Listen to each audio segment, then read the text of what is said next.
Un compañero de trabajo no dejaba de insistir y caí por presión. Mi novio, en lugar de defenderme del acoso, me culpó a mí. Estoy escribiendo esto desde un lugar muy oscuro. Un lugar donde la persona que se suponía que era mi puerto seguro se ha convertido en mi juez y verdugo. Todos escuchan mi historia y solo oyen una palabra: infiel. No quieren escuchar las palabras que vinieron antes: presión, insistencia, acoso.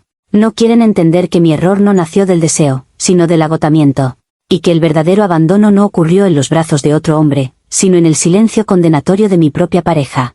Para que entiendan la profundidad de su traición, primero tienen que entender el papel que Daniel siempre jugó en mi vida.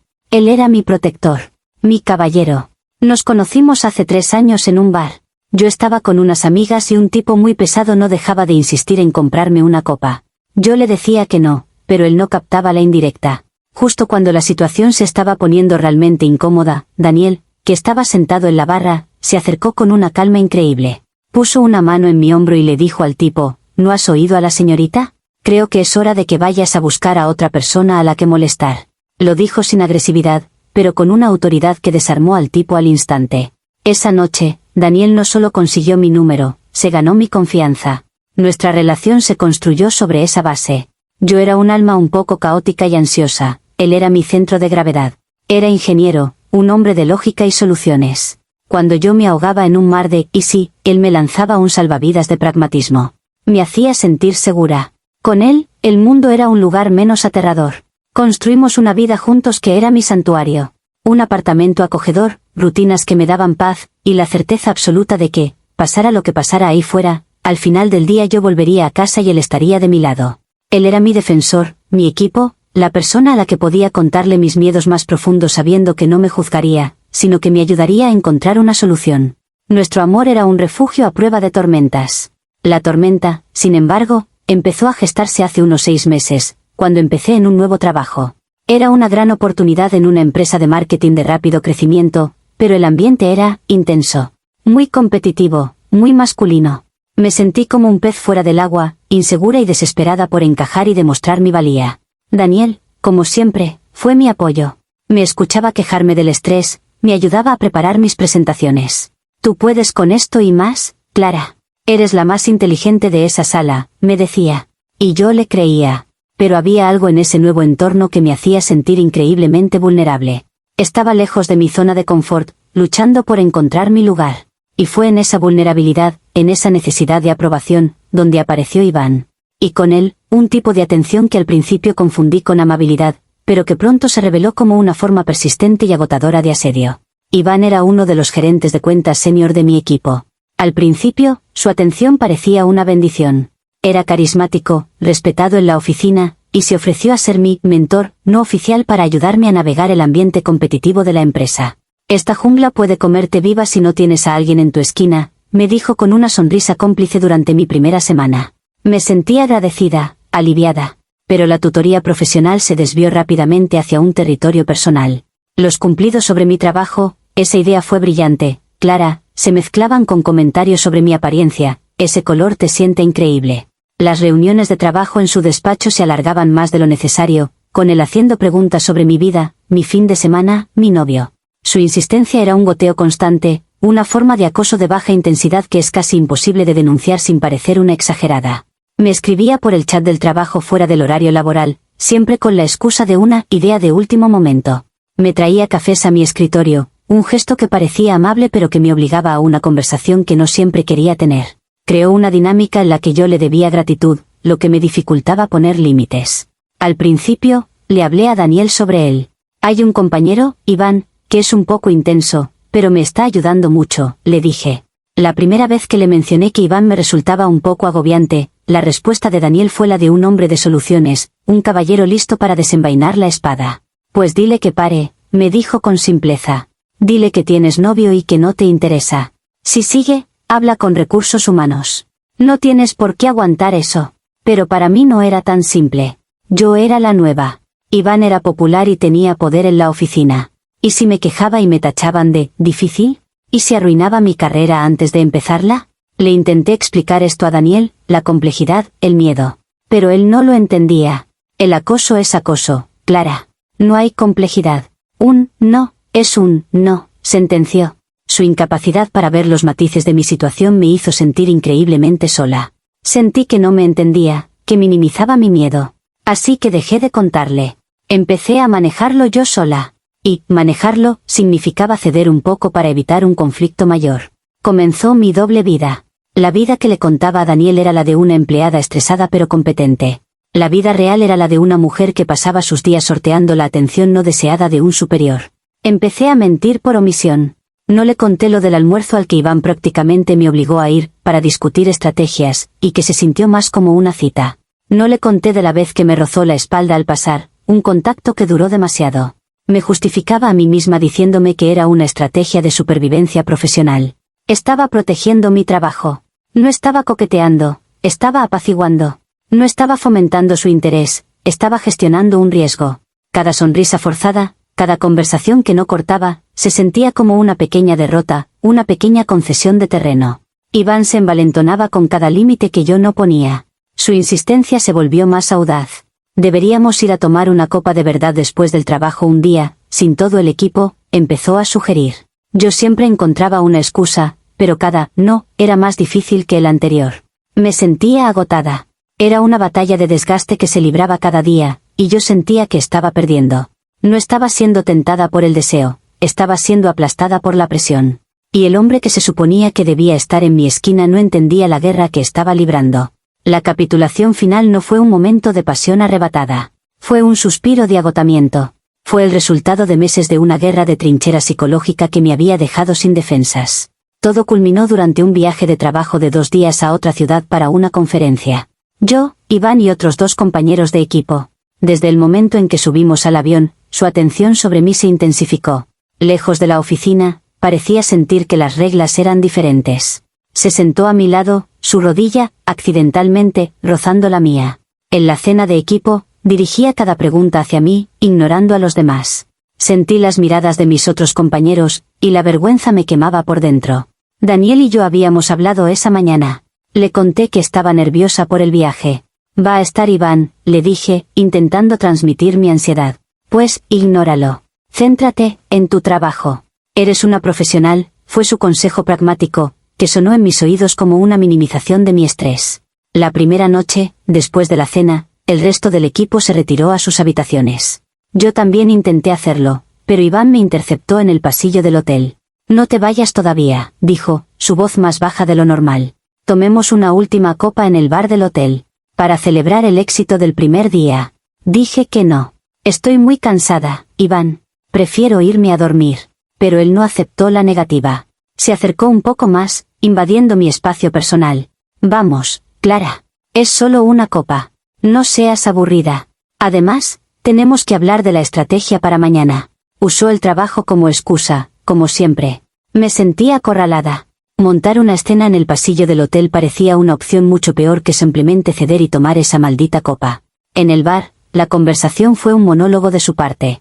Me hablaba de lo infeliz que era en su matrimonio, de cómo se sentía incomprendido.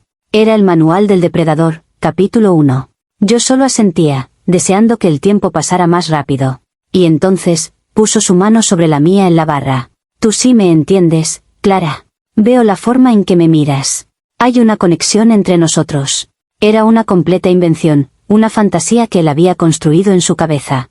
Pero estaba tan cansada de luchar, cansada de decir que no, cansada de la presión constante, cansada de sentirme sola en esta batalla. Cuando sugirió subir a su habitación para revisar unos documentos para la presentación, una parte de mí quiso gritar. Pero otra parte, la parte agotada y derrotada, simplemente se rindió. Era como si mi cuerpo se moviera por su cuenta. Subí con él. Lo que pasó en esa habitación no fue un acto de pasión. Fue una rendición. Me sentí completamente disociada de mi propio cuerpo, observando la escena desde un rincón del techo. No hubo placer. Solo una sensación abrumadora de haber perdido la guerra. A la mañana siguiente, me fui de su habitación antes de que se despertara. La culpa era un sabor metálico en mi boca, pero estaba mezclada con algo más, un resentimiento profundo. Esto no había sido mi elección. No en el sentido real de la palabra. Había sido el resultado inevitable de meses de presión implacable. Caí no porque quisiera, sino porque ya no tenía fuerzas para seguir de pie. Mi no se había erosionado hasta convertirse en un lo que sea. Y mi resentimiento no era solo hacia Iván. Era hacia Daniel. Si él me hubiera escuchado, si hubiera entendido la complejidad de mi situación, si me hubiera ofrecido apoyo en lugar de soluciones simplistas, yo nunca habría estado en esa posición de vulnerabilidad. Él me había dejado sola en el campo de batalla, y ahora yo tenía que lidiar con las consecuencias. Mi infidelidad no fue un acto de deseo. Fue una derrota. Fue la consecuencia del acoso de un hombre y la negligencia de otro. Y en mi mente, la culpa era, como mínimo, compartida. Yo no era una traidora. Era una baja de guerra. Volví del viaje de trabajo sintiéndome como una extraña en mi propia piel. La culpa y la vergüenza eran una capa pegajosa de la que no podía deshacerme. Decidí que tenía que contárselo a Daniel, pero no lo veía como una confesión, sino como un informe de batalla. Iba a contarle la verdad, el asedio, la presión, mi rendición final.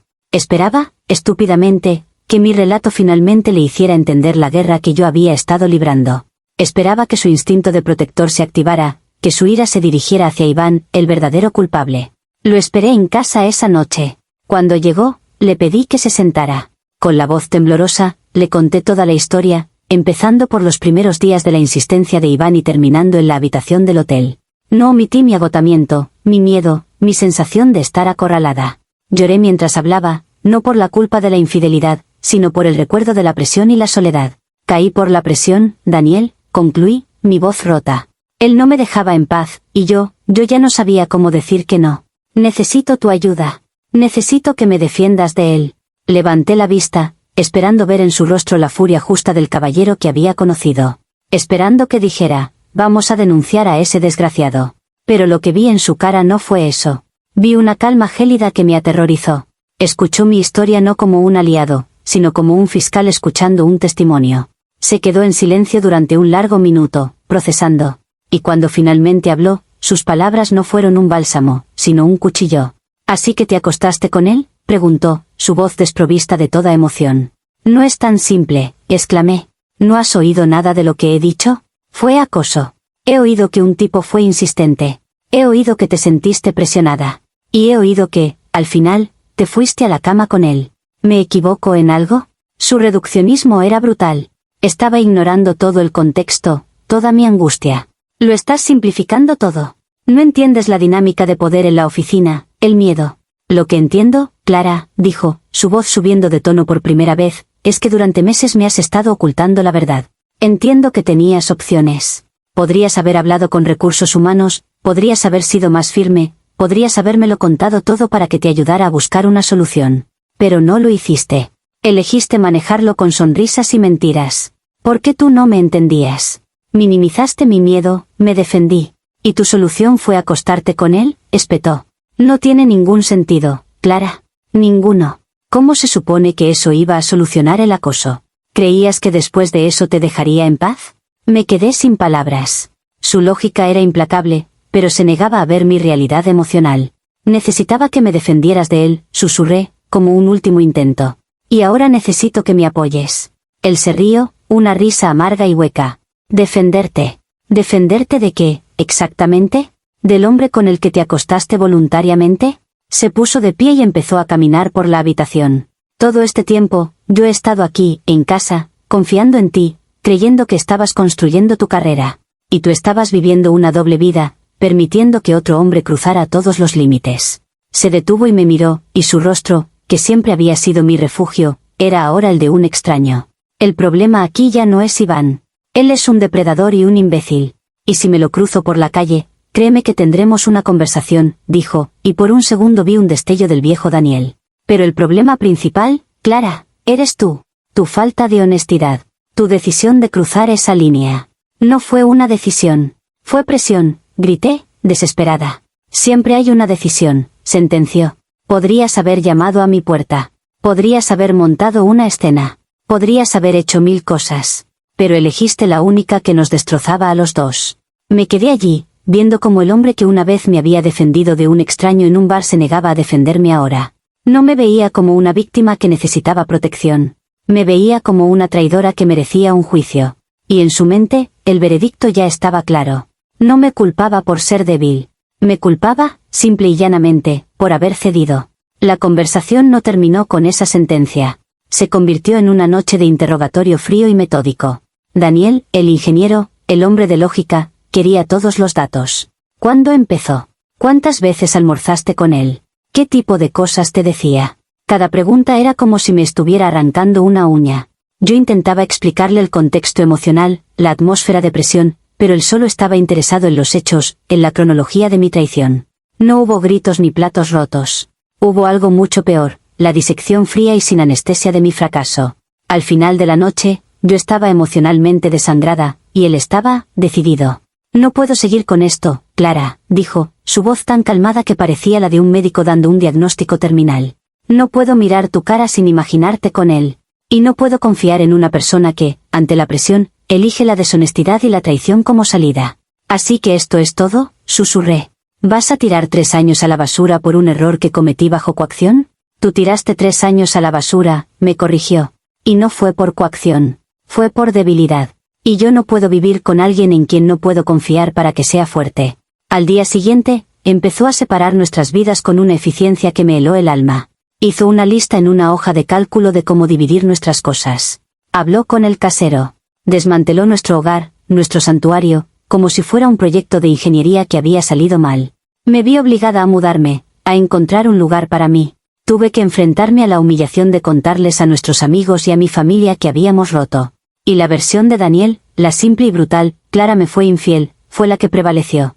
Mi historia, la del acoso y la presión, sonaba a una excusa enrevesada, un intento desesperado de justificar lo injustificable. Me convertí en la villana. Perdí a mi pareja, mi hogar y gran parte de mi círculo social. En el trabajo, la situación con Iván se volvió insostenible. Presenté una queja anónima a Recursos Humanos, pero sin mi testimonio directo, no pudieron hacer mucho. Acabé pidiendo un traslado a otro departamento, una especie de exilio autoimpuesto para no tener que verle la cara cada día. Y mientras mi mundo se desmoronaba, el resentimiento hacia Daniel crecía y eclipsaba todo lo demás, incluso mi propia culpa. ¿Cómo pudo haberme hecho esto? Él, mi protector. El hombre que se suponía que debía estar en mi esquina. En mi mente, su crimen se volvió mucho mayor que el mío. Mi error fue un momento de debilidad, una rendición bajo un asedio constante. El suyo fue un acto de abandono deliberado. Me vio herida y sangrando en el campo de batalla, y en lugar de recogerme y curarme, me remató. Me juzgó en mi momento de mayor vulnerabilidad. No me culpó por ser infiel. Me culpó por ser una víctima imperfecta. Y esa es una traición que no puedo perdonar. Se enamoró de la damisela en apuros a la que podía rescatar de un extraño en un bar. Pero cuando la damisela se enfrentó a un dragón real y complejo, y salió de la pelea sucia y herida, él no quiso saber nada de ella. No quería una superviviente con cicatrices. Quería un trofeo impoluto. Y su incapacidad para apoyarme cuando más lo necesitaba es la prueba de que su amor nunca fue incondicional. Fue un amor de cuento de hadas, y en cuanto la historia se puso fea, él simplemente cerró el libro. Actualización 1. Ha pasado un año desde que mi vida se bifurcó. Un año desde que el caballero de la brillante armadura reveló ser solo un juez con un traje de metal. He rehecho mi vida, o al menos, he construido una versión funcional de ella. Tengo mi propio apartamento, estoy en un departamento diferente en el trabajo donde no tengo que ver a Iván, y he adoptado un gato. Pequeños parches para un agujero gigante. A veces, cuando hablo con amigos en común, me llegan noticias de Daniel. Sigue igual. Exitoso, lógico, estable. Me han dicho que ha empezado a salir con alguien nuevo. Una mujer, sencilla, sin complicaciones. La descripción se siente como una bofetada. Es la prueba de lo que siempre sospeché, él no buscaba una compañera, buscaba un proyecto sin fallos. Yo me volví complicada, y él simplemente me descartó por un modelo más nuevo y con menos errores de programación. La rabia que sentía al principio se ha asentado en un resentimiento frío y permanente. He ido a terapia. He intentado asumir mi parte. Y sí, sé que cometí un error. Sé que debería haber manejado las cosas de otra manera. Pero cuanto más lo pienso, más me convenzo de que mi error fue el síntoma, y su reacción fue la enfermedad mortal. Él no me dejó por la infidelidad. Me dejó por la imperfección. Me dejó porque mi historia no encajaba en su visión del mundo en blanco y negro, donde las víctimas son puras y los villanos son obvios. Yo era una víctima que había cometido un error, y esa complejidad era demasiado para él. Lo que Iván me hizo fue acoso. Lo que Daniel me hizo fue abandono. El primero me robó la paz en mi trabajo, el segundo me robó la fe en el amor y la lealtad. ¿Cuál de los dos crímenes es peor? Ya no busco su perdón ni el de nadie. He aceptado mi papel en esta historia. Soy la mujer que fue presionada hasta romperse, y que cuando pidió ayuda a su protector, fue castigada por no haberse roto de una manera más limpia y conveniente. He aprendido una lección terrible. A algunos hombres les encanta la idea de rescatarte, pero solo si la historia es simple y ellos pueden quedar como héroes. En el momento en que el rescate se vuelve complicado, en el momento en que tú también tienes algo de barro en las manos, ya no les interesas. Porque nunca se trató de ti. Siempre se trató de ellos y su brillante armadura. Y la mía, al parecer, tenía una abolladura demasiado grande para su gusto.